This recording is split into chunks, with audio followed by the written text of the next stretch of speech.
અત્યારે આપણે અહીંયા સિદ્ધનાથ મહાદેવમાં આજે અમાસનો પ્રસંગ મનાવી રહ્યા છે। છેલ્લા 45 વર્ષથી અહીંયા ઘીની મૂર્તિ અને બરફના અમરનાથનો પ્રસંગ મનાવવામાં આવે છે।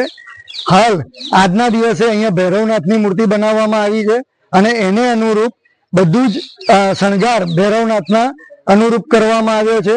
સાથે સાથે બરફના અમરનાથનો પણ દર્શનનો લાવો રાખ્યો છે।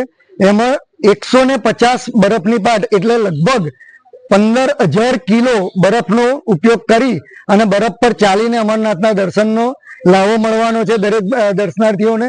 સાથે સાથે મંદિરની વાત કરું તો આ મંદિર લગભગ 900 થી 1200 વર્ષ જૂનું કહેવામાં આવે છે અને સિદ્ધરાજ જયસિંહના વખતનું છે, જેના શિખર તમે અંદરથી જુઓ તો મંદિરના શિખર જેવા લાગે છે, જ્યારે તમે બહારથી જોશો તો એ મસ્જિદના મિનારા હોય એવા બનાવવામાં આવ્યા છે। એટલે કે જે તે વર્ષોમાં મુગલો આ મંદિરો તોડી નાખતા હતા, એનાથી બચાવવા માટે આ મંદિરને ઉપર મિનારા બનાવવામાં આવેલા છે।